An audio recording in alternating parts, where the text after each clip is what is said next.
All right, everybody. Here's the issue I have with this mower. It's a Cadet LT 1018, and what's happening is when I go to turn the key, I just won't get 12 volts to the starter there. I had an issue where the solenoid wasn't even clicking, so I double checked my ground at the battery down there, and at the solenoid, hard to see where the posts are, these two screws that's right underneath that.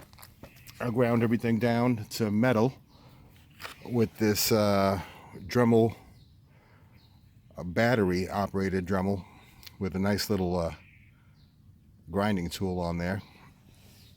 Got it down to metal, and it's making good contact now. So now when I go to turn the key, show you what happens. I do get a click, and you can hear that, right? So I also do now get 12 volts to the starter wire, which let me just demonstrate to show that that is getting 12 volts to the start wire. You just place that like that and go to multimeter here, turn the key, and you can see, well, a little less than just about 12. Do it again. So I am getting 12. So the starter wire is getting 12. Problem is that as soon as I connect it to the bolt of the starter right there, it will not click anymore. And even my display will stop showing, there it is, any type of voltage and so on. It just shuts off. I don't get noise. I don't get my signal on the display. It just stops clicking and does nothing.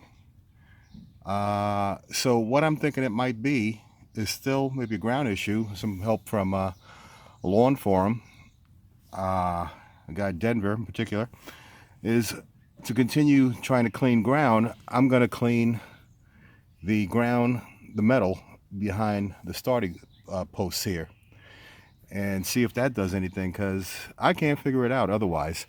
Now, it's not a safety switch because I disabled the seat switch, so that's not an issue. And I got the brake switch right here, where if it wasn't working, you wouldn't get a click.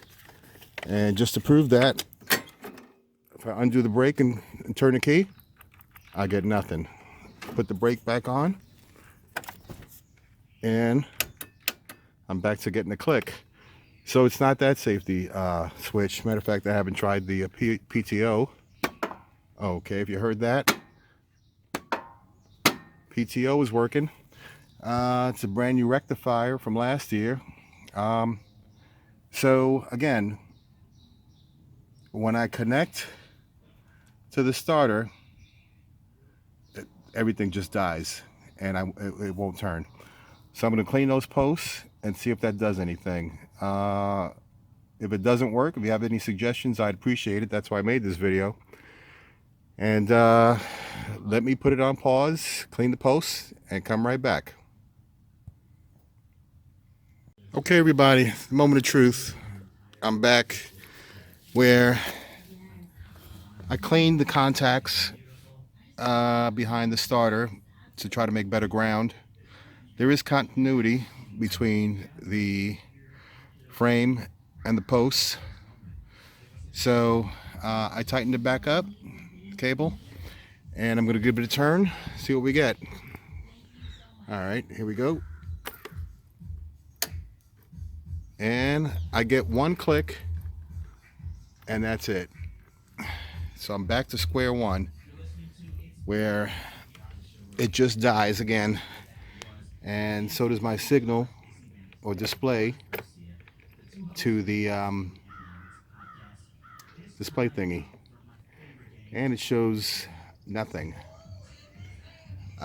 what happens is that it stops sending current to the starter side of the solenoid, where if I connect, here we go again, a voltage meter to the negative and to the battery side, the hot side of the solenoid. And we can see that. Sorry for all the shaking on the video. All right, there's the solenoid. And I'm getting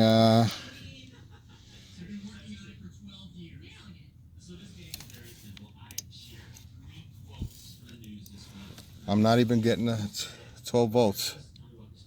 I'm getting 2.8 volts to the hot side of the solenoid, where the battery is. The battery to the solenoid. I should be getting 12, 13.